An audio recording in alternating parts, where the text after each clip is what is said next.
பகவத்கீதை 6வது அத்தியாயம் தியான யோகம் 13வது வகுப்பு 22வது ஸ்லோகம். யம் லப்த்வா சாபரம் லாபம் மன்யதே நாதிகம் ததஹ யஸ்மின் ஸ்திதோ ந துக்கேன குருணாபி விசால்யதே. யம் லப்த்வா சாபரம் லாபம் மன்யதே நாதிகம் ததஹ யஸ்மின் ஸ்திதோ ந துக்கேன குருணாபி விசால்யதே. இந்த ஸ்லோகத்தில் ஞான நிஷ்டையினால் கிடைக்கக்கூடிய மோட்ச பலனை பேசி வருகின்ற பகவான் இந்த ஸ்லோகத்தில் 2 லட்சணங்களை சொல்கிறார். இந்த ஸ்லோகத்தினுடைய முதல் வரியில் 5வது லட்சணமாக நிரதிசய லாபக, 2வது வரியில் 6வது லட்சணமாக துக்கேன அவிச்சாலனம். துக்கேன அவிச்சாலனம். இந்த 5வது லட்சணமாக நாம் பார்ப்பது நிரதிசய லாபக. லாபம் சொல்லி சொன்னால் ப்ராஃபிட், ஜெயித்தல் சொல்லி அர்த்தம். லாபத்துக்கு ஒரு அடைமொழி போட்டிருக்கார், நிரதிசயம். நிரதிசயம் சொல்லி சொன்னால் அதற்கு மேல் ஒன்று இல்லாதது சொல்லி அர்த்தம். எந்த ஒரு லாபத்தை அடைந்த பிறகு அதற்கு மேல் ஒன்றை அடைய வேண்டியது இல்லையோ, அதற்கு மேல் அடைய முடியாத அளவு அடைகின்ற லாபம் பூர்ணமான லாபம். அதிசயம் சொல்லிச்சுன்னா அதற்கு மேல் இருப்பது என்று பொருள். இந்த உலகில் எத்தனையோ பொருள்களை பகவான் படைத்திருக்கார், என்னென்னோ படைத்திருக்கார். இந்த உலகத்தில் எத்தனையோ பொருள்கள் படைக்கப்பட்டுள்ளது. அத்தனையும் என்ன, மனிதர்களுடைய தேவைகளுக்காக அவர்கள் அனுபவித்து அவருடைய கர்மாவை தீர்ப்பதற்காக இந்த புவனங்களை எல்லாம் பகவான் படைத்திருக்கின்றார். தனு கரண புவன போகம் சொல்கிறாங்க பாருங்கள், இதெல்லாம் படைக்கப்பட்டுள்ளது. அந்த படைக்கப்பட்டதெல்லாம் மனிதனுடைய முயற்சி என்னவாக இருக்கின்றது, அதையெல்லாம் அவன் அடைய வேண்டும் என்று நினைக்கின்றான். அப்படி உலகத்தில் எதை அடைந்தாலும் அதற்கு மேல் ஒன்றை அடைவதற்கு வாய்ப்புள்ளதாக இந்த பொருள்கள் எல்லாம் இருக்கின்றது. படைப்பும் அப்படி இருக்கின்றது. அதே நேரம் நம்முடைய மனதில் ஒரு சுபாவம் இருக்குது, எதை அடைந்தாலும் அந்த லாபத்தில் அப்பொழுதைக்கு ஒரு திருப்தி, பிறகு கொஞ்ச காலம் பொறுத்து இல்லை கொஞ்சம் நாட்கள் பொறுத்து இல்லை கொஞ்சம் நேரம் பொறுத்து அதிருப்தி மனதில் வந்து விடு, திருப்தி இல்லை. காரணம் அதற்கு மேல் ஒன்று அடைய வாய்ப்பு உள்ளதா. பகவானாக அப்படி தான் படைச்சிருக்கார். நம்ம ஒன்று வாங்கிட்டு வந்திருப்போம், ரொம்ப சந்தோஷமாக மற்றவங்களுக்கு தான் சொல்லுவோம், காட்டுவோம், அவர்களும் பார்த்து ஆச்சரியப்படுவார்கள். இன்னொருத்தர் வருவார், இல்லையே இதை விட ஒன்று இருக்கு, நீங்கள் இதை போய் வாங்கிட்டு வந்துட்டீங்கன்னு சொல்லும்போது நம்முடைய அந்த திருப்தி போயாச்சு. அப்படியா? ஆகவே அப்படி பகவானுடைய படைப்பில் அப்படி நாம் அடைந்ததையும் விட மேலாக இன்னொன்றும் படைக்கப்பட்டுள்ளது. ஆகினால் அதை தெரிந்தவுடனே அதை அடைவதற்கு மனமும் ஏங்கி கொண்டுள்ளது. ஆசைக்கோர் அளவில் எக்கிலமெல்லாம் கட்டியாலும் கடல் மீதிலே ஆணை செலவன் நினைவர். இந்த பூமி முழுக்க என்னோட வசமாயிடுச்சுன்னா கடல் ஏன் சும்மா இருக்குது, அது மேலே என்னோட ஆணை போகணும் சொல்லி நினைப்பாராம். ஆக இந்த உலகை சொர்க்கத்தை அடைந்தாலும் கூட அதற்கு மேல் எனக்கு தெரியாத ஒன்று இருக்குமோ, அப்படி இருந்தால் அதுவும் எனக்கு வேண்டும் என்று நினைப்போம். ஆகவே நமக்கு பகவான் எவைகளெல்லாம் கொடுத்தாரோ அப்படி கொடுத்ததில், நமக்கு கிடைத்ததில், நாம் பெற்றதில் திருப்தி இல்லை, மேலும் அது எனக்கு இல்லையே மற்றது இல்லையே என்று ஒரு ஏக்கம், தவிப்பு, மனசில் ஒரு நிறைவின்மை இருந்து கொண்டே இருக்கின்றது. ஆக உலகில் உள்ள விஷயங்கள் அனைத்துமே அதற்கு மேல் அடைய முடியக்கூடிய விஷயங்கள் என்று மனது எதை நினைக்கின்றதோ அதெல்லாம் என்ன, அதிசய லாபமாகவே இருக்கின்றது, மேலும் அடையக்கூடிய ஒன்றாகவே இருக்கின்றது. சரி, அப்படியே எதையெல்லாம் அடையணுமோ அதையெல்லாம் அடைந்த பிறகு அதற்கு மேல் ஒன்று இல்லாததாக எதனா அடையிறதுக்கு ஒன்று இருக்குமா? அப்படி அடைவதற்கு எதனா ஒன்று இருக்கா சொல்லி சொன்னால், ஆமாம், வேதாந்தம் சொல்லுகின்றது, ஆத்மாவை அடைவது தான் நீ அதற்கு மேல் ஒன்று இல்லாத ஒன்றாக இருக்கின்றது. ஆத்மாவை அடைவது தான் நிரதிசய லாபம். நீ எதை அடைந்தால், ஆத்மாவை அடைந்தால் அதன் விளைவாக உன் மனம் அதற்கு மேல் வேறு எதுவும் அடைவதற்கு ஒன்று இல்லை என்று நிறைவை பெறுமோ, முடிவை செய்யுமோ, எங்கு சென்று நிற்குமோ அதுதான், அதற்கு பெயர்தான் மோட்சம். தேடுதலும் அற்றவிடம் நிலை என்ற மௌனியேன்னு சொல்கிறார். அதுக்கு மேலே தேடி அடைவதற்கு ஒன்றும் இல்லை. ஆக அப்போது வாழ்க்கையில் எதையும் அடைவதற்கு முயற்சி செய்யக்கூடாதான்னு சொல்லி கேட்டால், வாழ்க்கை தரத்தை உயர்த்தி கொள்ள முயற்சி செய்யாது என்று சொல்லவில்லை. முயற்சி தேவை. புத்தியின பிரமதி தவ்யம், வாழ்க்கை தரத்தை உயர்த்தி கொள்வதிலிருந்து நீ தவறி விடாது சொல்கிறது. குச்சலான் தன்னை காத்து கொள்வதிலிருந்து தவறி விடாது சொல்கிறது. ஆனால் அதற்கும் நம்முடைய மன நிறைவுக்கும் சம்பந்தப்படுத்தி கொள்ளாது. நீ எதையெல்லாம் உலகத்தை அடைய நினைக்கிறியோ முயற்சி செய், அடைந்து கொள், அடைவதற்கு இருந்து கொண்டே இருக்கும். ஆனால் அது வந்தால்தான் உடைய வாழ்க்கை நிறைவை எழுதும் என்ற அந்த நிறைவுக்கும் உடைய மனதினுடைய அமைதிக்கும் திருப்திக்கும் இந்த பொருள்களை அடைவதற்கும் முடிச்சு போட்டு கொள்ளாதே அப்படி சொல்கிறார். நீ முயற்சி செய், அடைந்து கொள், ஆனால் அவைகளினால்தான் நீ திருப்தி அடைவாய் அப்படி சொல்லி ஒரு எண்ணத்தை விட்டு விடு என்று சொல்லுகின்றது. ஸ்லோகத்தை பார்க்கலாம். எம் லப்துவா, எதை அடைந்து, ச அபரம் லாபம், அபரம் என்றால் அதற்கு மேலான வேறான லாபத்தை, லாபம் என்றால் லாபத்தை, பெனிஃபிட், ததக அதிகம், எதை அடைந்துள்ளாயோ அதற்கும் அதிகம் வேணுமென நினைக்கவில்லையோ, நினைக்க மாட்டோமோ, இவன் ஞானத்தை அடைகின்ற வரைக்கும் யோகியானாலும் கூட இதற்கு மேல் சுகம் வேண்டும் என்று நினைப்பான். இதற்கு மேல் சுகம் வேண்டும் என்று நினைப்பான். யாராக இருந்தாலும் இதற்கு மேல் ஒன்று அடைய வேண்டும் என்று தூண்டுதல் இருந்து கொண்டே இருக்கும். ஆனால் எப்பொழுது அப்படி தூண்டுதல் எதுவும் உன் மனதில் இல்லையோ, இருக்காதோ, அதுதான் நீ அடைந்த உண்மையான மனசாந்தி. அப்பொழுதுதான் நீ உண்மையான மனசாந்தி அடைந்துள்ளாய். இதுக்கு மேலே ஒன்றும் இல்லைப்பா, அவ்வளோ முடிஞ்சு போய். ஆக பொருள்கள், போகங்கள், உணவு போன்று எதை அடைந்தாலும் அப்பொழுது திருப்தி, பிறகு அந்த திருப்தி போய்விடும், ஆசை மீண்டும் ஒரு வரிசை கட்டி வரும். ஆக அதற்கு மேலும் அடைய வேண்டும் என்ற எண்ணம் நம்முடைய மனதில் தூண்டுதல் இருந்து கொண்டே இருந்தால் அதுக்கு பேர் தான் சம்சாரம். ஒன்றை அடைந்த பிறகு இன்னும் அடையணும், இன்னும் அடையணும், இன்னும் அடையணும், அது அடையலையே, இது அடையலையே, இது கிடைக்கலையே சொல்லி நினச்சிக்கிட்டே இருந்தால் அதுதான் நம்முடைய மனதில் உள்ள சம்சாரம். ஆமாம். ஆனால் ஆத்மாவை அடைந்த பிறகு வேறு எதுவும் அடைய வேறு ஒன்றுமே இல்லைன்னு சொல்கிறார். ஆக நம்மை நாம் அடைவதை தவிர இந்த உலகத்தில் நாம் அடைய வேண்டிய வேறு லாபம் எதுவுமே இல்லை. தன்னை அறிந்து இன்பமுற வெண்ணிலாவே, ஒரு தந்திரம் நீ பண்ண வேண்டும் வெண்ணிலாவை சொல்கிறார். அடுத்து 2வது வரி பார்ப்போம். 6வது லட்சணத்தை சொல்கிறார். 4வது லட்சணமும் இதுவும் ஒன்று தான். ஒரு வேறுபாடு என்ன? 4வது லட்சணத்தில் தத்துவ நிஷ்டா, சுகத்தினால் தத்துவத்திலிருந்து வீழ்ந்து விடாமல் இருத்த, அது சொல்கிறார். இங்கு எவ்வளவு துக்கம் வந்தாலும் இவன் தத்துவத்திலிருந்து வீழ்ந்து விடாமல் இருப்பான். துக்கேன அவிச்சாலனம், துக்கேன என்றால் துக்கத்தினால், அவிச்சாலனம் வீழ்ந்து விடாமல் இருப்பான். இதற்கும் தத்துவ நிஷ்டா என்றே சொல்லலாம், மோட்சம் என்றே கூட சொல்லலாம். ஆக இங்கு மோட்சம் ஒன்று தான், 7 விதமான மோட்சம் இல்லை. ஆமாம், 7 விதமான மோட்சம் அப்படிலாம் இல்லை, மோட்சம் ஒன்று தான்.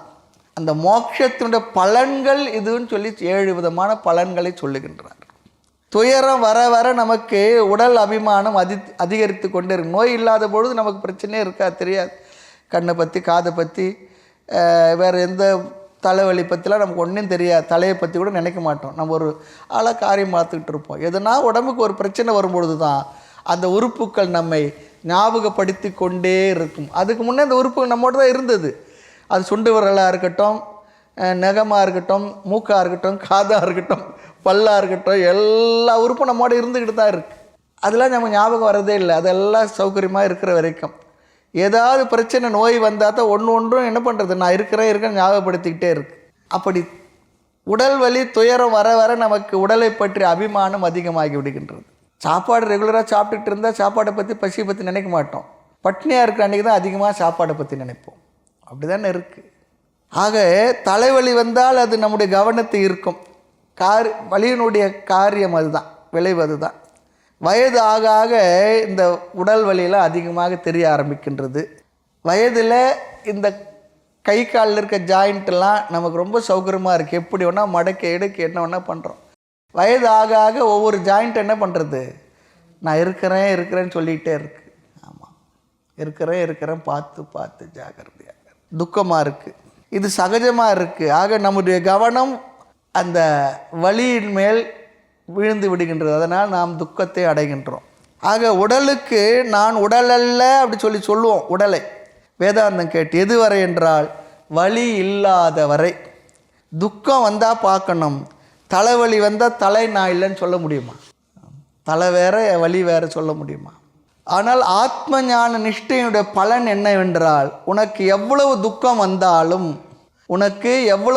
வந்தாலும் அந்த துக்கத்துக்கு ஞான நிஷ்டையிலிருந்து உன்னை நீக்குகின்ற சக்தி இல்லாமல் போகும்னு சொல்கிறார். ஞான நிஷ்டையினுடைய பலன் என்ன? எவ்வளவு துக்கம் வந்தாலும் அந்த துக்கத்துக்கு ஞானத்தை நீக்குகின்ற சக்தி இல்லாமல் போய்விடும். அப்படி என்றைக்கு உலகில் உள்ள சுகம் துக்கம் உன்னுடைய நிஷ்டையை கலைக்கும் சக்தி இல்லாமல் போகுமோ, ஞானத்தை இல்லாமல் செய்யும் சக்தி இல்லாமல் போகிறதோ, அப்பொழுது ஞான நிஷ்டையில் இருக்கின்றோம் என்று அர்த்தம். அதுதான் மோட்சம் சொல்கிறார். யார் எனக்கு என்ன போதித்தும் என்ன என் அறிவினை மயக்க வசமோ சொல்கிறது போல எதுவுமே உன்னை அசைத்து விடாத ஒரு ஞானம். என்ன வலி துயரம் எந்த விஷயங்கள் வந்தாலும் அது வேறு, நான் ஆத்மா என்ற அந்த ஞான நிஷ்டை உனக்கு இருக்கும் சொல்கிறார். அப்படி இருந்தால் அதுதான் மோட்சம் சொல்கிறார். எப்போ இந்த துக்கமும் நிஷ்டையை அசைக்கவில்லையோ அது மோட்சம். துக்கத்தை நீ அனுபவித்து கொண்டு தான் இருப்பாய். அப்படி துக்கத்தை நீ அனுபவித்தாலும் அந்த துக்கத்துக்கு ஞானத்தின் நிஷ்டையை நீக்கும் அளவு சக்தி இல்லை. அது சொல்கிறார். அந்த ஞான நிஷ்டையினுடைய தாத்பரியம் அது. அந்த நிஷ்டையை அது நீக்காது சொல்கிறார். என்றைக்கு இந்த உலகம் தரும் சுகமும் துக்கமும் ஞானத்திற்கு பிரதிபந்தமாக இல்லையோ, அதை நீக்குவதற்கு சக்தியற்றதாக இருக்கின்றதோ, அந்த நிலைக்கு பெயர் தான், அதுக்கு தான் மோட்சம் என்று பெயர். அதுவே மோட்சம். யஸ்மின் எதில்னா ஞானத்தில், ஆத்ம தத்துவத்தில், திதக நின்றவனாக, துக்கேன துக்கத்தினால், 4வது லட்சணத்தில் சுகத்தினால் நீக்க முடியாதுன்னு சொன்னார். இங்கு 6வது லட்சணத்தில் துக்கத்தினாலும் உன்னுடைய நிஷ்டையை கலைக்க முடியாது. ந விசால்யதே, அசைவது இல்லையோ, துக்கத்துக்கு அடைமொழி தருகின்றார். குருனா சொன்னால், குரு என்றால் ஆசிரியர் சொல்லி அர்த்தம். குரு என்றால் நேரடி அர்த்தம் அடர்ந்த, ஹெவி, அதிகமான, பலுவான, கனமான என்று பொருள். இந்த காலத்தெல்லாம் மந்திரிகள் மற்றவங்க பெரியவங்கள்ட்ட வந்தால் கணம் பொருந்திய, மகா கணம் பொருந்திய அப்படின்லாம் சொல்லுவாங்க. அதெல்லாம் போயிடுச்சு. இப்போ மாண்பு மிகு வந்துடுது. அது இருக்கோ இல்லையோ, மாண்பு இருக்கோ இல்லையோ, மாண்பு மிகு வந்தாச்சு இப்போ. ஆமாம், முந்தெல்லாம் மகா கணம் பொருந்திய அப்படிலாம் சொல்லுவாங்க. குரு சொன்னாவே ஹெவின்னு சொல்லி அர்த்தம், அடர்ந்த. குரு என்ற வார்த்தைக்கு எதிர்ச்சொல் லகு, லைட் சொல்லி அர்த்தம். லைட்னா வெளிச்சம் இல்லை. ஆமாம், லெஸ், குறைஞ்ச, வெயிட்லெஸ், அது போல் லகு. குருனா துக்கேன, எவ்வளவு துக்கம் நமக்கு வர முடியுமோ அவ்வளவு துக்கத்தினாலும் எவன் ஒருவன் அசைவதில்லையோ. தத்துவமசி உண்மை என்றால் ஒருவர் சொல்கிறார், தத்துவமசி பொய், உண்மை என்று நீ சொன்னால் உன் கண்ணெல்லாம் பேத்து எடுத்துடுன்னு சொல்லி ஒருத்தர் சொல்கிறாருன்னு வச்சுக்கோமே. நீ கண்ணை எடுத்தாலும் பரவாயில்ல, நான் தத்துவமசி தான் சொல்லுவேன், அதுதான் உண்மை என்று சொன்னால் அதுவே பெரிய விஷயம்தான். அதுதான் மோட்சம். ஏனென்றால் நாம் அறிந்த, நம்முடைய மனதில் நிலைநிறுத்தி கொண்ட அந்த ஞானத்தில் நமக்கு இருக்கக்கூடிய உறுதிப்பாட்டை அது காட்டுகின்றது. என்ன வந்தாலும் சரி, பாரதியார் சொன்னது போல், அது வேறு வார்த்தையில் சொல்வார், அச்சமில்லை அச்சம் என்பதில்லையே, உச்சி மீது வானிடிந்து வீழுகின்ற போதிலும் அச்சம் என்பதில்லையே. அது சொல்ல முடியுமா? தலைமையில் வந்து விழுந்தாக ஒரு வழி ஆகிடுறோம். உச்சி மீது வானிடிந்து வீழுகின்ற போதிலும், அப்போ எவ்வளோ பெரிய தைரியம் அந்த மனசில் இருக்கு.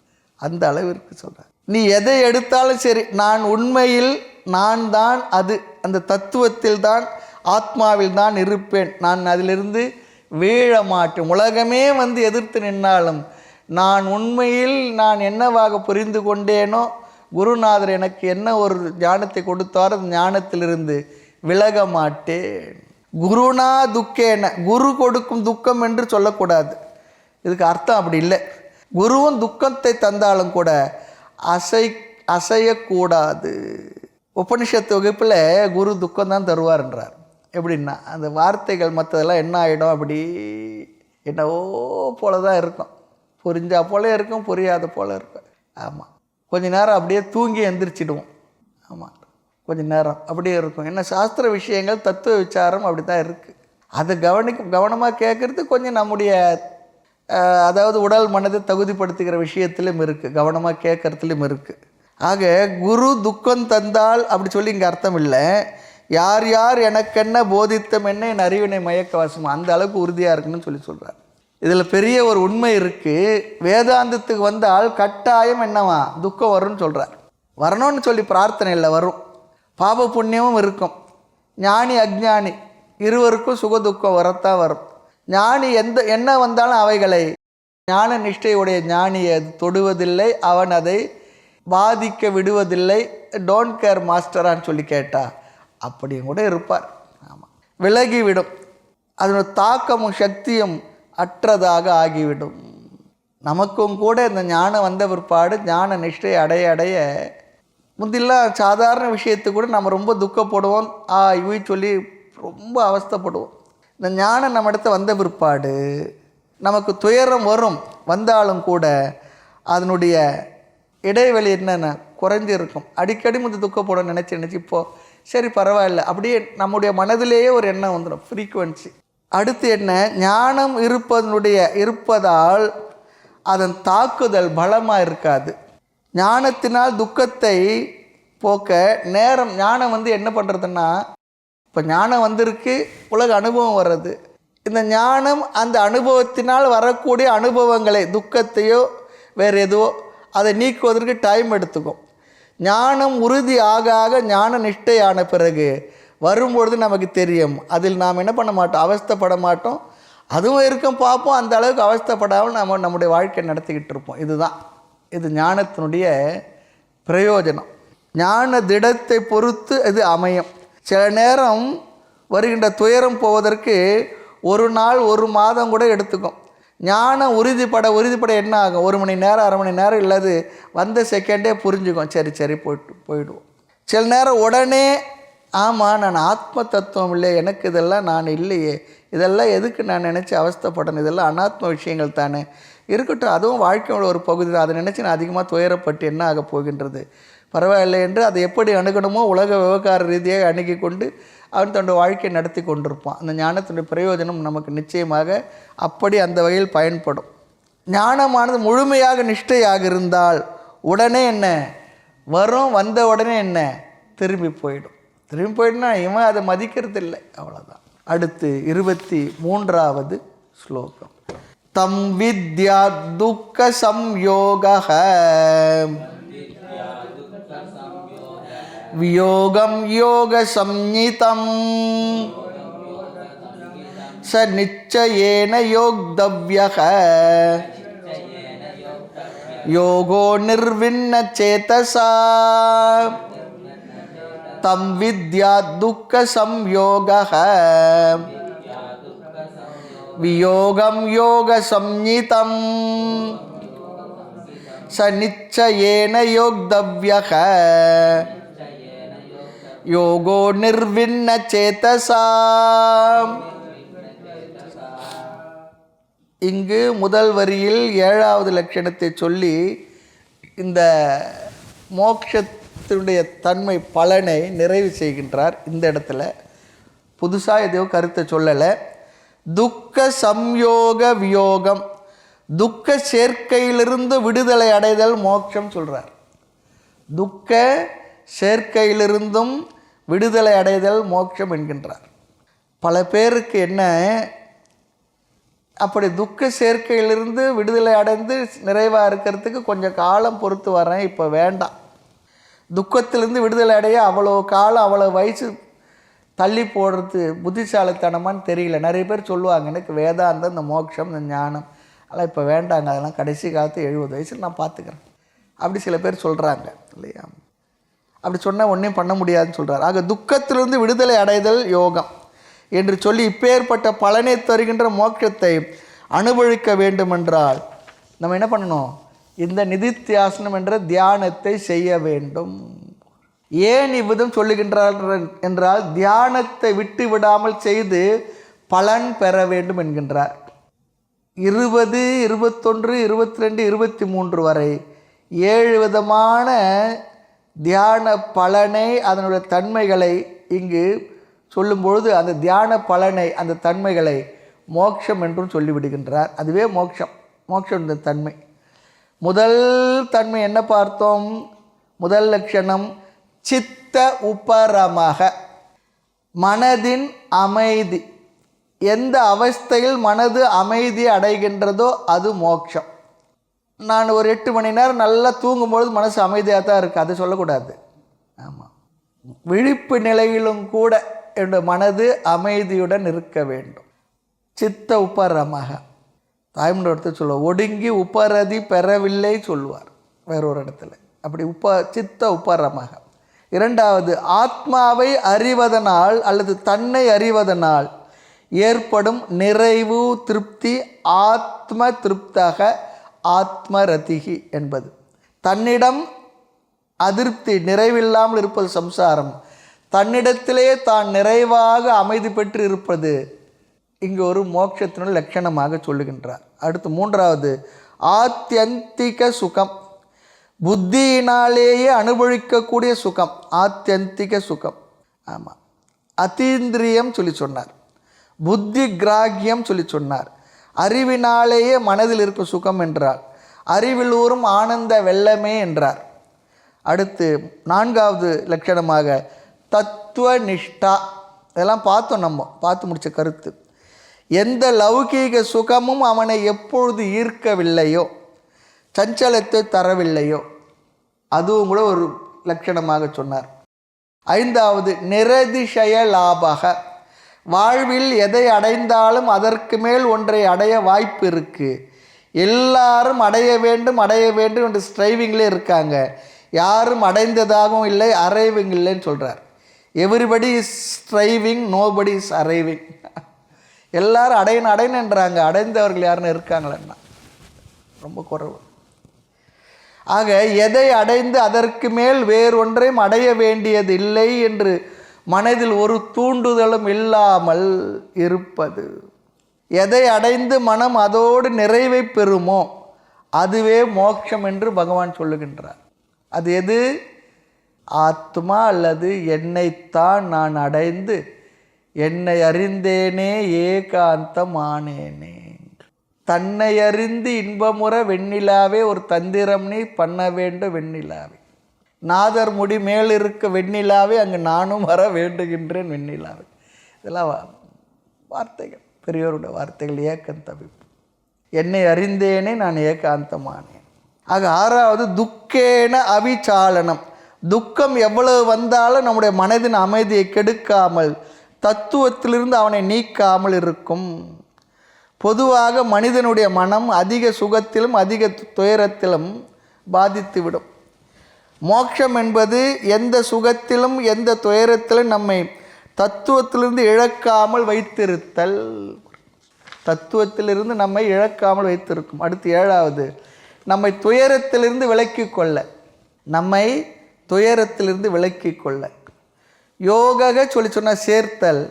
யோக லட்சணம் வியோகம் என்றால் பிரித்தல் என்று இங்கு சொல்லுகின்றார். யோக என்ற சேர்த்தல், ஆனால் இங்கே வியோகம் என்றால் பிரித்தல் என்று சொல்லுகின்றார் பகவான்.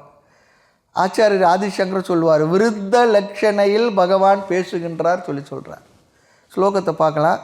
துக்க சம்யோக வியோகாக, நம்மை துயரத்திலிருந்து விலக்கி கொள்ளல் யோகம் சொல்கிறார். நம்மை துயரத்திலிருந்து விலக்கி கொள்ளல் யோகம் என்கின்றார்.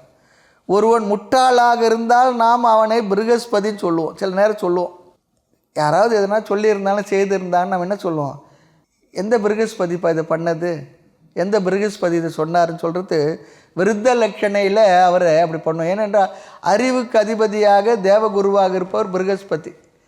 ஆனால் நம்ம என்ன சொல்லுவோம், எந்த பிருகஸ்பதி செய்தார் சொல்லி சொன்னாங்க, எந்த புத்திசாலி இதை செய்தார், அப்படி அந்த அர்த்தத்தை எல்லாம் அப்படி சொல்லுவோம். முட்டாளுக்கு விபரீத பாவனையில் சொல்வது போல பகவான் யோக என்பது சேர்த்தல் என்பதை பிரித்தல், வியோக துக்கத்திலிருந்து பிரித்தல் சொல்கிறார். மோட்ச லட்சணத்தில் 7வதாக சொல்கிறது துக்கத்திலிருந்து தன்னை பிரித்து கொள்ளுதல். தம் வித்யா துக்க சம்யோக வியோகம். தம் என்றால் அதை நீ, மோட்சத்தை நீ, வித்யா அறிந்து கொள். துக்க சொல்லிச்சுன்னா மனதில் வருகின்ற துயரம். சம்யோகம் என்றால் துயரத்தோடு சேர்ந்திருத்தல். வியோகம் என்றால் விலகி இருத்தல். எதிலிருந்து? மன துயரத்திலிருந்து விலகி இருத்தல் யோகம் சொல்கிறார். மன துயரத்திலிருந்து விலகி இருத்தல். மனது துயரத்தை தருகின்றது. மனதில் துயரத்துக்கான விஷயங்கள் வருகின்றது. மனதும் துயரப்படுகின்றது. ஆனாலும் இவன் தன்னை அதிலிருந்து விலக்கி வைத்து கொண்டிருப்பான். காரணம், தன்னை ஆத்மாவாக புரிந்த ஞான நிஷ்டையினால். மன தூயர்க்கு பற்றாது சொன்னேன் ஜனகன், தன்மார்க்க நீதி திஷ்டாந்தம் அவன் தானந்தமான சதானந்த நன்றோன்னு சொல்லுவார் தாய்மானவர். ஆக யோக சம்நிதம், யோக சொல்லி சொன்னால் மோட்சம். சம்நிக்தம் என்றால் என்று பெயர். இதற்கு மோட்சம் என்று பெயர். எதற்கு? தன்னை துக்கத்திலிருந்து பிரித்து கொண்டு இருப்பதை யோகம் என்று சொல்வார்கள். அதற்கு யோகம் என்று பெயர். ஆக யோகம் என்பதற்கு 2 அர்த்தத்தை கையாண்டுள்ளார் இங்கு பகவான். யோகம் என்றால் சேர்த்தல், வியோகம் என்றால் துயரத்திலிருந்து பிரித்தல். யோக சம்நிதம் சொல்லி சொன்னால், சம்ஞா சொல்லி சொன்னால் பெயர்.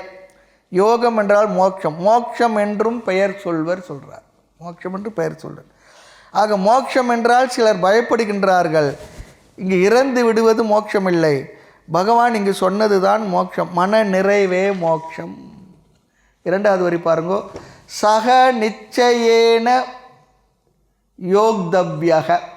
இதுவரை பகவான் மோட்சத்திற்காக சொன்ன 7 லட்சணங்களை நாம் பார்த்தோம். இப்படிப்பட்ட மோட்சத்தை கொடுக்கின்ற தியானம் எனும் சாதனத்தை கண்டிப்பாக ஞான நிஷ்டையை வேண்டுபவர்கள் செய்ய வேண்டும் என்று முடிவுரையாக இங்கு பேசுகின்றார். சக என்றால் தியானத்தை குறிக்கின்ற சொல். நிச்சயேன கட்டாயம், கண்டிப்பாக, அவசியம் என்று பொருள். யோக்தவ்யக செய்ய வேண்டும், அபியாசம் பண்ண வேண்டும். தியான யோகத்தை அல்லது நிதித்தியாசனத்தை ஞானத்தை அடைந்த ஒருவன் ஞான நிஷ்டைக்காக தியான யோகத்தை கண்டிப்பாக, நிச்சயமாக, உறுதியுடன், இன்னொரு வார்த்தை நம்பிக்கையுடன் அபியாசம் செய்ய வேண்டும். நம்பிக்கையும் வேணும்னு சொல்கிறார். நம்பிக்கையோடு செய்யணும். எல்லாம் செய்தால் வந்துடுமா, இதெல்லாம் செய்தால் போயிடுமா அப்படின்லாம் இல்லை, செய்யணும். சக ஏற்கனவே சொல்லியுள்ள யோக தியான யோகத்தை சக யோக சாதகன் அவைகளை கண்டிப்பாக செய்ய வேண்டும். எப்படிப்பட்ட மனநிலையுடன் செய்ய வேண்டும்? அனிர்விண்ண சேதசா. யோகோ நிர்விண்ண சேத்தசாவில் மறைஞ்சிருக்கு. முயற்சியுடன் உறுதியாக சோர்வில்லாமல் இந்த தியான பயிற்சியை நம்பிக்கையுடன் செய்ய வேண்டும். அனிர்விண்ண சேத்தசாவுக்கு விளக்க ஆசிரியர்கள் பலவிதமாக விளக்கம் சொல்லியிருக்காங்க. எல்லா சாதகர்களுமே ஏதோ ஒரு சாத்தியத்தை அடைய சாதனத்தை செய்து கொண்டிருக்கின்றார்கள், முயல்கின்றார்கள். அந்த சாதனத்தில் எப்பொழுது நமக்கு ஒரு பிடிப்பு வரும், பற்று வரும் சொல்லி சொன்னால், கண்டிப்பாக இதை செய்தால் இந்த பலன் வரும் என்று தெரிந்தால், நம்பிக்கை வந்தால் செய்வோம். ஆனால் தியானம் என்ற சாதனத்தை செய்யும் பொழுது அப்படி நம்பிக்கை பற்று வராது, சுலபமாக வராதுன்றார். வந்துவிட்டால் அப்போ ஏதோ ஒரு என்ன பற்று வந்துச்சுன்னா ரொம்ப நல்லது, இது செய்யணும்னு சொல்லி. ஆக தியானம் என்ற சாதனையை செய்தால் அப்பொழுது தான் மனம் முன்பை விட அது வரையும் சும்மா இருக்குமா. தியானம் என்ற சாதனத்தை நாம் செய்யும் பொழுது அந்த நேரம் வரைக்கும் வேறு எது செய்து கொண்டிருந்த மனம் அமைதியாக அமர்ந்து தியானம் பண்ணணும்னு சொல்லி சொன்னால் அப்பொழுது அது ஆட்டத்தையே காட்ட ஆரம்பிக்கும். சொல்லுவாங்க, குழந்தைய விளையாட விட்டால் விளையாடிக்கிட்டே இருக்குமா, அதை கட்டி வச்சோம்னா அதை விட அதிகமான பிரச்சனை பண்ணுன்னு சொல்லுவாங்க. ஓன்னு அழும், ரகலை பண்ணும், அழுத்தி விட சொல்லும், என்னென்ன பண்ணுமோ அவ்வளோ ஆட்டத்தையாக இருக்கு. அதுபோல் தான் நம்முடைய மனதுன்னு சொல்கிறார். அது போக்கில் போயிட்டுருக்கோம், இன்னும் ப்ராப்ளம் இல்லாத இருக்குது. தியானம் பண்ணணும், கண்ணை மூடி உட்கார்ந்தா, கண்மூடி ஒரு கணம் இருக்க என்றால் பார்த்த கருமங்கள் போராடுது சொல்கிறார். வாதுக்கு வந்தெதிர்த்த மல்லரை போல் பார்த்த மனம் ஏதுக்கு கூத்தாடுது எந்தாய் பராபரமே. கொல்லித்தேல் கொட்டி குதிக்கின்ற பேய்க்குரங்கா கள்ள மனம் துள்ளுவது என் கண்டோ பராபரமே. அப்படிலாம் அந்த மனசுடைய அந்த அதனால் தியானம் செய்பவர்கள் படுகின்ற பாட்டை இங்கு ரொம்ப அழகாக சொல்கிறார். எல்லார் மனம் அப்படி தான். கள்ள மனம் துள்ளுவது என் கண்டோ சொல்லி கேட்குறார். கள்ள மனம் சொல்கிறார், நல்ல மனம் இல்லை, கள்ள மனம் சொல்கிறார். நமக்குள்ளே கள்ளன் இருக்கான். உள்ளுக்குள் 4 வகை கோட்டை இல்லையா, பகை ஓட பிடித்திட்டால் ஆளலாம் நாட்டை, கள்ள புலன் எனும் காட்டை வெட்டி கடலில் தெரிந்திட்டால் காணலாம் வீட்டை அப்படி சொல்கிறார். ஆக இவ்வளவு காலம் தியானம் செய்தும் கூட பலனை நான் அடையவில்லையே என்ற சோர்வு நமக்கு அடிக்கடி வருகின்றது. மனசில் அப்படி ஒரு சோர்வு வரும். நல்ல விஷயங்கள் முயற்சி செய்து கேட்டு கேட்டு மனதை செம்மைப்படுத்தி கொள்ள வேண்டும் நினைப்போம். ஆனால் பழைய வாசனைகளே நம்ம என்ன பண்ணோம், ஆட்கொண்டு இருக்கும். அதுதான் டாமினேட் பண்ணும். எத்தனை விதங்கள் தான் கற்கினும் கேட்கினும் என் இதயமும் ஒடுங்கவில்லை, யானெனும் அகந்தை தான் எல்லளவு மாறவில்லை, என் சித்தமிசை குடிக்கொண்டது ஈகையோடு இறக்க என் ஜென்மத்தும் நான் அருகிலேன், சீலமுடு தவவிரதம் ஒரு கனவிலாயினும் தரிசனம் கண்டு மறியேன்னு சொல்கிறார். இத்தனை குணக்கேடர் கண்டதா கேட்டதா அவனிமிசை உண்டோ சொல்லாய் சொல்கிறார். இதெல்லாம் என்னுள்ளே இருக்கே என்று. அதெல்லாம் உள்ளுக்குள்ளே போகும்போது தான் நமக்கு நாமே நம்மளையே கண்டு தெரிந்து கொள்ள வேண்டிய விஷயங்கள். இதெல்லாம் மற்றவங்களுக்கு சொல்லணுன்ற அவசியம் கூட இல்லை. நம்முடைய மனம் எப்படி இருக்குன்னு நம்ம கட்டாயம் தெரியணும். நம்ம நினச்சிருமோ இல்லை என் மனம் ரொம்ப கிளியராக இருக்குது, நல்லா இருக்குது, ஏதோ பண்ணிக்கிட்டு இருக்கேன், அது வரைக்கும் நல்லா இருக்குது, அப்படிலாம் இல்லை. உள்ளுக்குள்ளே என்னென்னோ வாசனை இருக்குது. அதெல்லாம் தியானத்தில் தான் வெளிப்படுகின்றது. தியானத்தில் தான் நம்மை நாம் அறிமுகப்படுத்தி கொள்கின்றோம். தியான நேரத்தில் தான் சாதாரண இது நிதித்தியாசனத்தை இங்கே சொன்னாலும் கூட, சாதாரண ஆரம்ப கால தியானத்தில் கூட மனம் என்ற பெட்டி தியான காலத்தில் தான் நமக்கு திறக்கப்படுகின்றது. மனப்பெட்டி அப்போ தான் தெரியுது. இந்த மனப்பெட்டிக்குள்ளே என்னென்னலாம் வாசனைகள் இருக்கின்றதுன்னு அப்பொழுது தான் தெரிகின்றது. அப்பொழுது தான் நமக்கு ஒன்று புரிகின்றது. ஓ, நான் இப்படிப்பட்டவனா, இவ்வளவு விதமான ஆளா, இவ்வளோ மோசமான ஆளான்றது கூட நமக்கு நாமே அப்போ தான் அறிமுகமாகின்றது. அவ்வளோ விஷயங்கள் மனதுக்குள்ளே இருந்து வெளிப்படுகின்றது. எல்லாம் பழைய வாசனைகள் எல்லாருக்குமே இருக்குது.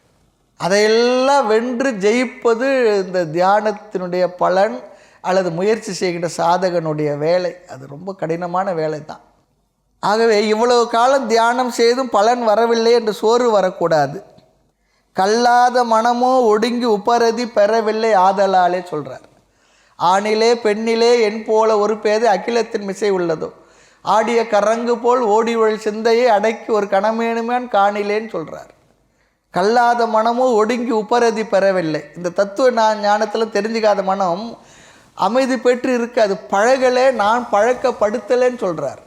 ஒரு குரங்கையோ மற்ற விலங்கையோ என்ன பண்ணுறாங்க, அந்த அதோடு இருக்கின்றவர்கள் யானையை கூட அந்த பாகன் பழக்கி வச்சுருக்கான். அப்போ கூட ஒரு சில நேரத்தில் ஏதோ ஆகி அந்த பாகனையை கூட ஏதோ பண்ணிடுது. ஆக இங்கு மனதை நான் அப்படி பழக்கப்படுத்தவில்லை. கல்லாத மனமோ ஒடுங்கி உபரதி பெறவில்லை ஆகையாலே அப்படி சொல்கிறார். அமைதி பெறவில்லை. பலனை அடுத்து இன்னொன்று இருக்குது. தியானத்தை செய்பவர்கள் செய்த 1 நாள் 2 நாள் 10 நாளில் தியானத்தினுடைய பலனை உடனடியாக வரும் என்று எதிர்பார்க்கக்கூடாது. வருகிறதோ வராது போகின்றதோ அதை பிறகு பார்க்கலாம். தொடர்ந்து செய்தால் கட்டாயம் பலனை அடையலாம். ரொம்ப பேருக்கு உடனடியாக மனம் அடங்கி அப்படியே மிதந்து போகணும்னு சொல்லி நினைக்கிறாங்க. ரொம்ப பேருக்கு அவ்வளவு சுலபமாக அதெல்லாம் அப்படி வராது. அதான் சொல்கிறார், அனிர்விண்ண சேத்தசாம், டிஜெக்ட் அப்படி நம்முடைய மனசில் சோர்வு வந்துவிடும். அவ்விதம் சோர்வடையாமல் நம்பிக்கை இழக்காமல் உறுதியுடன் இருந்து செய்யணும்னு சொல்கிறார் பகவான். ரொம்ப அழகான ஒரு ஆலோசனையை நமக்கு அறிவுரையை தருகின்றார். நாம் செய்யும் சாதனையை தொடர்ந்து செய்தல் முக்கியம். பலன் இருக்கோ இல்லையோ, மனசு விரும்புதோ விரும்பவில்லையோ, ஆமாம், நான் தொடர்ந்து அந்த சாதனத்தை செய்ய தான் நமக்கு என்ன ஆகும், பலன் நிச்சயமாக வரும். வாளாயமாகவும் பழகி அறியன்னு சொல்கிறார் தாய்மனம். எறும்பூர கல்லும் தேயன்வாங்க. எறும்பு கால் எவ்வளோ மென்மையானது. அப்படிப்பட்ட எறும்புகள் தொடர்ந்து ஒரே வரிசையாக செல்லும் பொழுது அந்த பாறையிலும் கூட ஒரு சுவடு வந்து விடுமா அப்படி சொல்லுவாங்க. எறும்பூர கல்லும் தேயும் சொல்லுவாங்க. அதுபோல் தொடர்ந்து நாம் செய்ய தான், செய்யாமலே அது வரல இது வரல சொல்கிறது பிரயோஜனம் இல்லை. செய்கிறவங்களுக்கே ப்ராப்ளம்னா செய்யாதவங்களை பற்றி சொல்லணுமா என்ன? உடனடியாலாம் வராது. கொஞ்சம் தொடர்ந்து வாளாயமாகவும் பழகி அறியேன்னு சொல்கிறார். பழகணும்னு சொல்கிறார். ஆக நாம் செய்யும் சாதனத்தை தொடர்ந்து செய்தல் முக்கியம். அப்படி செய்தால் நிச்சயம் பலன் வரும். மனம் தளராமல் இந்த பயிற்சியில் நாம் ஈடுபட வேண்டும். அதனால தான் பலனை பற்றி அதிகம் பேசுகின்றோம். இப்படிப்பட்ட பலன் வேண்டுமென்றால் ஒருவன் உறுதியுடன், நம்பிக்கையுடன், சோர்வில்லாத மனதுடன், மனம் தளராமல் செய்ய வேண்டும் சொல்கிறார். அடுத்து 24வது ஸ்லோகம். சங்கல்ப பிரபவான் காமான் त्यक्त्वा सर्वान् शेषतः मनसैवेन्द्रियग्रामं विनियम्य समन्ततः संकल्पप्रभवान् कामान् त्यक्त्वा सर्वान् शेषतः मनसैवेन्द्रियग्रामं விநியம்ய சமந்ததஹ. இந்த 24, 25, 26 3 ஸ்லோகங்களில் பகவான் மேலும் தியானம் செய்யும் முறையை இங்கு சொல்லிக் கொடுக்கின்றார். எப்படி தியானம் செய்ய வேண்டும், இங்கு தியான சொரூபத்தை பேசுகின்றார். 18, 19வது ஸ்லோகங்களில் ஏற்கனவே தியான சொரூபத்தை பேசினார். அங்கு தியானத்தை செய்து சித்தத்தை அமைதிப்படுத்தி அப்படிப்பட்டவர் அப்படிப்பட்ட மனதை தியானத்தை செய்து சித்த அமைதி பெற்றவுடைய மனதை தீபத்துக்கு ஒப்பிட்டார். அசையாத தீபம் எப்படி இருக்குமோ அதுபோல இருக்கும் சொன்னார். இங்கு ஜப ரூபமான தியானத்தை சொல்லவில்லை, நிதித்தியாசனத்தை பேசுகின்றார். அனாத்ம விருத்தேக ஆத்ம விருத்திகி நிதித்தியாசனம். அனாத்ம விருத்தியிலிருந்து ஆத்ம விருத்தி, ஆத்மாவை பற்றிய எண்ணத்திற்கு வருவது நிதித்தியாசனம் சொல்கிறார். நிதித்தியாசனம் என்பதை நாம் செய்யவில்லை என்றால் நம்முடைய மனது பெற்ற ஞானத்தில் சந்தேகம் இல்லாமல் இருந்தாலும் அதில் நின்று கொண்டிருக்காது, அதையே நினைத்து கொண்டிருக்காது. அனாத்ம விருத்திக்கு சென்று வரும், அல்லது அதிகமாக அனாத்ம விருத்தியிலே இருந்து கொண்டிருக்கும். ஆனால் நிதித்தியாசனத்தை செய்யும் பொழுது ஆத்ம விருத்தியிலே மனதை இருக்க வைக்க செய்கின்ற முயற்சி, பயிற்சி. அனாத்மாவை, உண்மையை தவிர வேறு ஏதாவது சிந்திப்பதிலிருந்து ஆத்ம தத்துவத்தை சிந்தித்து கொண்டிருத்தல் நிதித்தியாசனம். இந்த நிதித்தியாசனம் கூட 2 படிகளாக இங்கு சொல்லுகின்றார். ஒன்று, அனாத்மாவில், உலகிலிருந்து, இந்த உலக விவகாரங்களிலிருந்து மனதை எடுத்தலை, பிரித்தலை ஒரு படியாக சொல்கிறார். அனாத்மா விஷயங்களிலிருந்து மனதை பிரித்து எடுத்தல் ஒரு படி. அப்படி அனாத்மாவிலிருந்து பிரித்தெடுத்த மனதை ஆத்மாவில் வைத்தல், பொருத்துதல், குவித்தல் ஒரு படின்னு சொல்கிறார். எடுத்தல் ஒரு படி, பொருத்துதல் ஒரு படி, அது 2ஐயும் சொல்கிறார் இங்கே. ஆக இந்த 24வது ஸ்லோகத்தில் அனாத்மாவிலிருந்து மனதை எடுத்தலை முதல் படியை பேசுகின்றார்.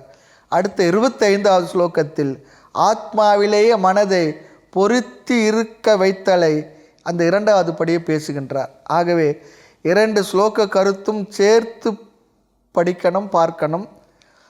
எடுத்தலும் வைத்தலும் சொல்கிறார். எடுத்து வைத்திருத்தல் என்று பொருள் இல்லை. எடுத்தல் என்றால் அனாத்ம விஷயத்தை சிந்திப்பதை விடுதல். அப்படி விட்ட பொழுது ஆத்ம தத்துவத்தை நினைத்தல், சிந்தித்தல், வைத்தல். இதில் கேப்பே இல்லை. அனாத்மாவிலிருந்து விடுபட்டால் நம்ம எதில் வந்து நிற்போம்? ஆத்மாவில் தான் இருப்போம். சில பேர் சொல்லுவாங்க, எங்கள் தாத்தா எங்கே போயிருக்காருன்னு. இங்கே இல்லைன்னா எங்கே இருப்பார்? கோயிலில் இருப்பார். அந்த காலத்து தாத்தா. அதான் சொல்ல, வீட்டில் இல்லையா தாத்தா எங்கே இருக்காருன்னா சாவடியில் இருப்பார். இல்லை பெரியவங்களும் அப்படி தானே, சாவடியில் தானே உட்காந்துருப்பாங்க. அங்கே உட்காந்து ஏதோ அவங்க பேசுகிறது விஷயம் வேறு. இங்கே இல்லைன்னா அங்கே இருப்பார். அல்லது விவசாயிகள் குடும்பமாக இருந்தால் வீட்டில் இல்லைன்னா எங்கே இருப்பார்? வயக்காட்டில் இருப்பார். அவ்வளோதான். 2 தான். அவங்களுக்கு போகிறதுக்கு வேறு இடமே கிடையாது. அதிகமாக வயக்காட்டில் தான் இருப்பாங்க. அங்கேயே தான் வாழ்க்கையே போகும். அதுதான் அவங்களுக்கு எல்லாமே இருக்கும். அந்த மண்ணோடு இணைஞ்சு அவங்களுடைய அப்படி ஒன்றி இருப்பாங்க. அந்த மண்ணு மேலேயும் அதில் இருக்க பயிர்கள் மேலேயும் அவங்களுக்கு இருந்த அந்த உணர்வுபூர்வமான பந்தம் இருக்க சாதாரணம் இல்லை. அதுதான். அதனால தான் அதில் லாபம் கிடைக்கிதோ கிடைக்கல. அந்த விவசாயிகள் மட்டும் பாருங்க, என்ன விவசாயம் செய்து நஷ்டப்படுது, அடுத்த நாள் விதையை கொண்டு போட்டு விளையிட்டுன்னு தான் நினைப்பாங்க. விளையாமல் விட்டுடுறோன்னு சொல்லவே மாட்டாங்க. மனசு வராது. அப்படி பழகி இருக்காங்க. அப்படி தான் இந்த தேசத்தில் அந்த விவசாயம் இருந்தது. ஒரு தடவை விளைஞ்சி கொடுக்கும், ஒரு தடவை விளைஞ்சி கடைசியில் வீட்டுக்கு வர முடியாது போய்டும், சாவியாக போயிடும், வேறு மாதிரி ஆகிடும். என்ன இருந்தாலும் என்ன பண்ணுவாங்கன்னா அந்த பூமியை பார்த்து அதில் மேலே இருக்க அது ஒரு பெரிய விஷயந்தான் விவசாயிகள் இருக்கக்கூடிய மனதில். பழைய காலத்திலலாம் பெரியவங்கள்லாம் தாத்தாங்கள்லாம் அப்படி ஒரு அதுதான் அவங்க செய்து அந்த விவசாயத்தை இருந்தவங்க மனநிலை, அது உயர்ந்த மனநிலை தான், தவறு இல்லை. அப்படிலாம் இருந்ததுனால தான் ஒரு காலத்துலனா ஒரு காலத்தை விளைஞ்சி கொடுக்கும் என்று விளைச்சலை விளைய வச்சு நம்ம கொடுத்ததுனால தான் நம்ம இவ்வளோ காலம் சாப்பிட்ருக்கோம். பாருங்களேன், இவ்வளோ கோடிக்கணக்கான வருஷமாக இந்த பூமி நமக்கு விளைய வச்சு கொடுத்து சாப்பிட்டு இறந்து மறுபடியும் வந்து இத்தனை மனுஷங்க இவ்வளோ உயிர்களும் எதில் இருந்தது? உணவில் தானே. அந்த உணவு இந்த பூமி விளைஞ்சி கொடுத்துக்கிட்டே இருக்குது. அதை விளைய வச்சு ஆள் யார்? அந்த விவசாயிகள். சலிக்காமல் தொடர்ந்து அதெல்லாம் நினைக்கும் போது பெரிய விஷயமா தான், ஒரு தவமாக தான் அவன் நினச்சி செய்திருக்காங்க. தவம் தான் அது. அதாவது அனாத்மாவிலிருந்து எடுத்த மனதை ஆத்மாவில் வைத்தல் என்பதில் கேப் இல்லைன்னு சொல்கிறார். மனதில் எவ்வளவு அனாத்மா விருத்திகள் வரும், மனது எவ்வளவு பொருள்களை விஷயங்களை நாம் நினைப்போம், மனது எவ்வளவு ஆசைகள் இருக்குமோ அவ்வளவு பொருள்கள் அவ்வளவு அனாத்மாவை பற்றிய அல்லது பொருள்களை பற்றிய எண்ணங்கள் இருக்கும். அதுதானே, எவ்வளவு பொருள் இருக்கோ, இப்போ நம்ம போகிறோம் ஒரு கடைக்கு, எவ்வளவு பொருளை பாரு அவ்வளவு பொருள்களை பற்றிய ஒரு எண்ணம் வந்தாச்சு நமக்கு. ஒன்று தெரிஞ்சுக்கிறது, இது இது இது இது இது இது இது சொல்லி தெரிஞ்சுக்கிறோம். அவ்வளோ எண்ணங்கள் விருத்திகள் மனசில் இருக்கும். அவ்வளவு பொருள்களை மனதும் நினைக்கும். அவரவருடைய ஆசைக்கேற்ப அவரவருடைய அனாத்ம விருத்திகள் இருக்கும். சில பேர் என்ன பண்ணாங்க, சிலதை பார்ப்பாங்க, சிலதை பார்க்க மாட்டாங்க. பார்த்துருந்தாலும் அது அவங்க மனசில் நிற்காது. காரணம், அதில் அவங்களுக்கு விருப்பம் இல்லை. சில பேருக்கு இவங்களுக்கு விருப்பம் எதில் இல்லை, அதில் மற்றவங்களுக்கு விருப்பம் இருக்கும். நீ பார்க்கலையா அந்த பொருள், அது பக்கத்தில் தானே இருந்தது, எப்படி நீங்கள் கவனிக்கல அதெல்லாம் கேட்குறோம் பாருங்கள். அப்போது அவர்களுக்கென்று தனிப்பட்ட விருப்பம் இருக்குது. ஆகினால அந்த பொருள்களை அவள் கவனம் போகிறது. இப்படி மனதில் எத்தனை பொருள்களோ அவ்வளவு எண்ணங்களும் மனதில் வந்திருக்கும். ஆனால் அவர்களுடைய ஆசைக்கேற்ப அவர்களுடைய அனாத்ம விருத்திகளும் இருக்கும். மனதில் ஆசை எப்பொழுது தோன்றும் என்றால் திடீரென்று ஆசை வந்துடாது. சங்கல்பத்திலிருந்து தான் ஆசைகள் தோன்றும். சங்கல்பம் சொல்லி சொன்னால் இஷ்ட புத்தி சமீச்சீனத்துவ புத்தின்றார். சங்கல்பம் சொல்கிறது சமீச்சீனத்துவ புத்தி. ஒரு பொருள் என்னுடைய சுகத்துக்கு காரணம் என்கின்ற புத்தி நம்ம உள்ளத்தில் வந்துடுதான். பொருளை பார்த்த உடனே இது நல்லா இருக்குது, இது எனக்கு இன்பத்தை தரும் என்கின்ற புத்தி. இதை டெக்னிக்கலாக சோபனா அத்தியாசம் சொல்கிறாங்க. சோபனா அத்தியாசம். சோபனம் சொல்லி சொன்னால் அட்ராக்ஷன் என்று பொருள். இது இன்பத்தை தரும் என்று நினைக்கின்ற புத்தி எண்ணம். இது முதல் எண்ணம். இதுதான் சங்கல்பம். அந்த புத்தி மீண்டும் மீண்டும் அந்த விஷயத்தை நினைக்க நினைக்க சிந்திக்க சிந்திக்க அந்த பொருளை அடைய வேண்டும் நினைக்கின்ற எண்ணம் இருக்கு. அது பலமானால் அந்த பொருளை பற்றி எண்ணம், அது எனக்கு சுகத்தை தரும் சுகத்தை தரும், நல்லா இருக்கே நல்லா இருக்கே நல்லா இருக்கே நல்லா இருக்கே நல்லா இருக்கே நல்லா இருக்கே, இது ஜபம். ஆமாம், ஓம் நம சிவாயத்தை போல் இது ஜபம். நல்லா இருக்கே நல்லா இருக்கே நல்லா இருக்கே நல்லா இருக்கே நல்லா இருக்கே நல்லா இருக்கு. அது எனக்கு வேண்டுமே வேண்டுமே, அது எனக்கு வேணும் வேணும். அந்த குழந்தைங்க அப்படி தான், எனக்கு வேணும் வேணும் கடைசி வரைக்கும் அழுதுகிட்டு அப்படியே தூங்கிட்டோம். அவர் முழிச்ச உடனே அதுதான் கேட்கும்.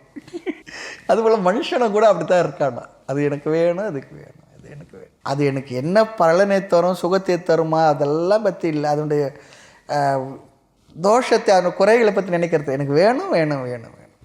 அதனால தான் ஆசையே துயர காரணம் என்ன சொல்லணும். ஆசை எதனால் வருது? அறியாமையினால் வருகிறது. ஆக அறியாமை தான் துயர காரணம் சொல்லுவோம். அது எனக்கு எந்த வகையில் பயன்படும் என்கின்ற அறிவில்லாமல் ஆசைப்பட்டோம்னு வச்சுங்களேன், சரி அந்த பொருளை வாங்கி குவிச்சோம்னா அது அப்புறம் தெரியாது ஏன் தான் வாங்கணும்னு தெரியல. சொல்கிறோமா இல்லையா? பல விஷயங்கள் வீட்டில் வைக்கிறதுக்கு இடம் இருக்காது, ஆனால் வாங்கிட்டு வந்துடுவோம். ஆக மீண்டும் மீண்டும் அந்த விஷயத்தை நினைக்க நினைக்க சிந்திக்க சிந்திக்க அந்த பொருளை அடைய வேண்டும் நினைக்கின்ற எண்ணமானது பலமானால் அதுவே ஆசையாக மாறிவிடுகின்றது. ஃபஸ்ட்டு தாட்டு சங்கல்பம் சொன்னாலும் கூட மீண்டும் மீண்டும் 10 தடவை நினச்சோம் 100 தடவை நினச்சோம்னா அதுவே ஆசையாக மாறிவிடுகின்றது. ஆக சங்கல்பத்தை அது நல்லா இருக்கே என்று 10 முறை நினச்சா அது ஆசையாக மாறிடும். பிற்பாடு என்ன, ஆசையை சும்மா ஆசையாக வச்சிருப்போமா?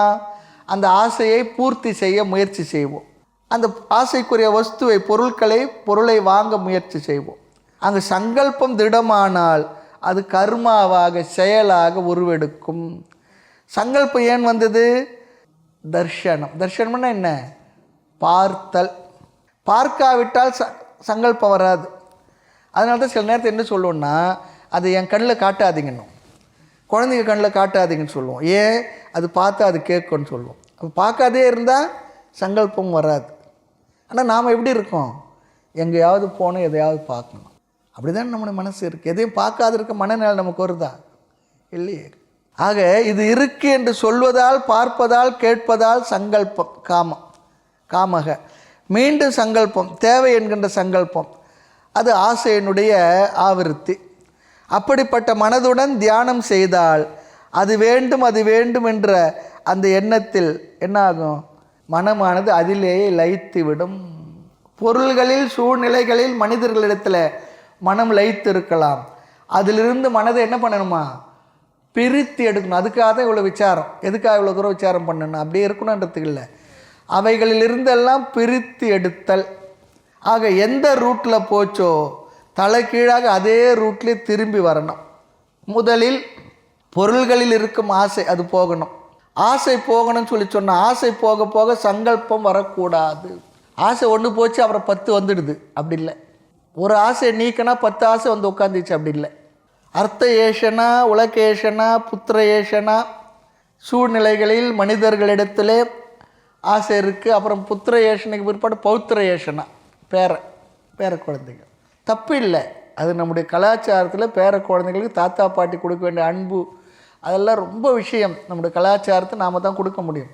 ஆனாலும் கூட நிறைய பேருக்கு அதிலேயே தானாக நினைத்து விடுகின்றார்கள். பையன் பிற்பாடு பேரன், அவர் பேரனுக்கு பேரை, ஆமாம் கொள்ளு பேரை, எள்ளு பேரை, அப்படிலாம் இருக்கு பாருங்க. கொள்ளு தாத்தா எள்ளு தாத்தா போல், அது போல தான் எல்லாம் அப்படியே போயிட்டுருக்கு, அப்படியே போயிட்டுருக்காதுன்னு சொல்லி ஜாகிரதைப்படுத்து. அதுக்காக அவர்களுக்கு அன்பாக இருக்காத, வெறுப்பாயிரு, கோபமாயிரு, அப்படிலாம் சொல்லலை. இது புரிஞ்சுக்கணும். அது புரிஞ்சுக்கிறது பெரிய விஷயம் இருக்குது. ஆக சங்கல்பம் வராமல் இருக்க பார்த்தல் என்ற தர்ஷனம் கூடாது. அதற்கு என்ன? தமக, இந்திரிய கட்டுப்பாடு என்ற சாதனம் வேண்டும். அதே ரூட்டில் தான் பகவான் சொல்கிறார். எதனால் சங்கல்பம் வந்ததோ அதே போல் என்ன பண்ணணும்? தலைகீழா அதிலிருந்து விடுவித்து கொண்டு இருந்தால் உங்களுக்கு சங்கல்பம் வராது. பார்த்ததுனால் சங்கல்பம் வந்தது, நீ கொஞ்சம் பார்க்காத. கேட்டதுனால் வந்தது, நீ கேட்காத. ஆக சமம் தமம் என்பது இது ரெண்டும் இருந்தால்தான் தியானம் கைகூடும். இல்லை என்றால் பார்த்த, கேட்ட, சுவைத்த, நுகர்ந்த இந்த விஷயங்களே மனதில் ஓடிக்கொண்டிருக்கும். தியானத்துக்காக 20 நிமிஷம் உட்காந்துருப்போம். 20 நிமிஷத்தில் 22 நிமிஷம் இந்த விவகாரங்கள் தான் நினச்சிருந்திருப்போம். ஆமாம். ஆக பொறிகளில் காதை கண்ணை விலக்கி கொள்ளுதல். பூட்டி வைத்து வஞ்ச பொறி வழியே எந்தனை நீ ஆட்டுகின்றது ஏதோ அறியேன் பராபரம். அழகான வார்த்தை. பூட்டி வைத்து வஞ்ச பொறியினை நீ ஆட்டி வைத்ததேனோ அறியேன் பராபரமே. வஞ்ச பொறி, அந்த பொறிகளிலே என்னுடைய புலன்களை பொறித்து வைத்து அதிலேயே என்னை ஆட்டி வைத்து கொண்டிருக்கிறாயே பகவானே. அதனால தான் பாருங்க, நமக்கு ஆரம்ப காலத்தில் அப்படிலாம் இருந்து விடுபடுவதற்காக கண்கால் காண்மீன்களோ, கண்ணில் இறைவனை நல்ல தரிசனத்தை பாரு, காதில் நல்ல ஒரு விஷயங்களை கேளு, மூக்கே நீ முரல்வாய், மூக்கினால் நல்ல விஷயங்களை, நல்ல கந்தங்களை, சில வாசனைகளை நாம் நுகரும் பொழுது தெய்வீக வாசனை சொல்கிறோம் இல்லையா, நல்ல வார்த்தைகளை பேசு, நல்ல விஷயங்களை சொல்லு. இந்த 5 பொறிப்புலன்களையும் என்ன பண்ணி இருக்கின்றார்கள்? நல்ல விஷயத்தை செலுத்தும் பொழுது முதல்ல ஒரு மடைமாற்றம். ஆமாம், அதை நினச்சா ரொம்ப பிரயோஜனம். அவனே சொல்கிறத விட சிவனே சொல்கிறது நல்லதுன்னு சொல்லியிருக்காங்க. ஆக ஆனாலும் கூட அவ்வளோ சுலபமாக நாம் என்ன பண்ணக்கூடாதான், யாருக்கும் காதை கொடுக்கக்கூடாது சொன்னால், வெட்டி பேச்சில் காசிப்பில் உட்காந்துருக்கக்கூடாது. யாருன்னா 2 வார்த்தை வெட்டி பேசி வந்ததுன்னா என்ன பண்ணணும்? அந்த இடத்த விட்டு நம்ம ஓடி வந்துடணும். அதில் சேர்ந்து கும்பலில் கோவிந்தா போட்டு பேசிகிட்டு இருக்கக்கூடாது. அது நம்ம கெடுத்துடும். அவங்கள கெடுக்குதோ இல்லையோ, அது பாவம் கூட. யாரையாவது பற்றி ஒரு தவறான வார்த்தைகள் நமக்கு பேசிகிட்டு இருந்தோம்னா அது பெரிய அது ஆன்மீக சாதகர்களுக்கு கூடவே கூடாது. விருதா கோஷ்டி அணியில முயற்சி சிந்தை எத்தனை தாய்மன்னர் சொல்கிறேன். விருதா கோஷ்டினா வெட்டி பேச்சில் எனக்கு எவ்வளோ விருப்பம் இருக்குது, ஆர்வம் இருக்குது, சுவை இருக்குதுன்னு சொல்கிறார். தேவையற்றதை பார்க்காமல் இருந்தால் தேவையற்றதில் சங்கல்பம் வராது. சங்கல்பம் வராவிட்டால் தேவையற்றதில் ஆசைகள் வராது. ஆசைகள் வரவில்லை என்றால் மனம் அங்கு செல்லாது. மனதில் சஞ்சலம் இருக்காது. சஞ்சலமாக புத்தியை நாட்டாதே சொல்லுவார் தாய்மன்னர். ஆக அப்போது தியானம் செய்தால் மனது என்ன பண்ணும்? ஒன்றுபடும், ஒருமுகப்படும். விஞ்சு புலப்பாடு அனைத்தும் வீறு துன்பம் செய்ய வந்த 5 புல வேடர்க்கும் ஆற்றேன் பராபரமே சொல்கிறார். இந்த புலன்கள் வரக்கூடிய விஷயங்களை ரொம்ப நிறைய இடத்துல சொல்லியிருக்கார். வீறு துன்பம் செய்ய வந்த 5 புல வேடர்க்கும், வேடர்கள் என்ன வெதுப்புகின்றார், உயிருடன் வெதுப்புகின்றார் என்றார் இந்த புலன்கள் படுத்துகின்ற பாட்டை. சரி, இனிமேல் ஆசைகள் எல்லாம் சங்கல்பத்திலிருந்து வராது தடுத்தல் என்பது தமம் சொன்னா, ஆனால் ஏற்கனவே உள்ளே போய் நிறைய உட்காந்துக்கிட்டு இருக்கேன். இப்போ புதுசாக வரதான் தடுத்துட்டேன், ஆனால் ஏற்கனவே உள்ளே வந்து உட்காந்துக்கிட்டு இருக்கேன். அதை என்ன பண்ணுறது? ஆக மனதுக்கும் பொருளுக்கும் உள்ள சம்பந்தத்தை நீக்குதல் தமம் புலனடக்கம். மனதிற்கு சித்தத்துக்கும் ஏற்கனவே பதிந்த சம்ஸ்காரங்கள் இருக்க, மெமரி, அந்த சம்பந்தத்தை என்ன பண்ணுறது? அதை நீக்குகின்ற சாதனத்துக்கு பெயர் தான் ஷமக, சமம். அதனால தான் பகவான் சிதப்பிரக்ஞ லட்சணத்தில் அதற்கு ஞானம் என்ற மருந்தானது நமக்கு வேலை செய்யணும்னா பத்தியமாக சமதமத்தை சொன்னார் சிதப்பிரக்ஞ லட்சணத்தில் 2வது அத்தியாயத்தில். ஆக மனம் எத்தனையோ அறிவை, விஷயங்களை, அனுபவங்களை பதிந்து வைத்திருக்கின்றது. அதை போக்குவதற்காக சமம் என்ற பயிற்சி சாதனம் தேவை. நம்முடைய மெமரியோடு உள்ள ரிலேஷன்ஷிப் இருக்க, அதை கட் செய்கிறது தான் மைண்ட் கண்ட்ரோல், அதுதான் சமம். வெளி விஷயத்தை கட் செய்வது தமம், உள்ளே இருக்கிற விஷயங்களை நீக்கிக் கொள்வது சமம். ஆக சமதம என்ற சாதனத்தின் துணை கொண்டு அனாத்ம விருத்திலிருந்து விலக உபாயம் மனக்கட்டுப்பாடு, மன ஒழுக்கம், இந்திரிய ஒழுக்கம். அதைத்தான் இங்கு பகவான் சொல்லுகின்றார். ஆக உடலின் ஆரோக்கியம் எதை பொறுத்தது? உட்கொள்ளும் உணவை பொறுத்தது. மன ஆரோக்கியம் 5 இந்திரியங்கள் வழியாக எதை நாம் தருகின்றோமோ அதை பொறுத்தது. அதான் சொல்வார், ஐவரோடும் கூடாமல் அந்தரங்க சேவை தந்த தெய்வ அறிவே சிவமே பராபரமே. இந்த 5 பேரோடு சேராது இருக்கக்கூடிய அந்த சேவை சொல்கிறார். தெய்வ அறிவே சிவமே பராபரம். ஆரோக்கியமான மனதுக்கு இந்திரிய மன ஒழுக்கம் தேவை. பொறி வழியே என்னை ஆட்டுவிப்பது உழல்வது நின் அறிவின் விதித்த விதியாமோ. என்னுடைய தலையெழுத்து இதுதானா? வஞ்ச பொறி வழியே ஆடிக்கொண்டு திரிந்து கொண்டிருப்பொழுது தான் எனக்கு விதித்த விதியா என்று ஒரு இடத்துல கேட்குறார். நொந்து தான் கேட்குறார். இதுதான் இந்த ஸ்லோகத்தினுடைய சாரம். ஸ்லோக கருத்தை அடுத்த வகுப்பில் பார்க்கலாம். மூர்த்தி எல்லாம் வாழி, எங்கள் மௌன குரு வாழி, அருள் வார்த்தை என்றும் வாழி, அன்பர் வாழி பராபரமே.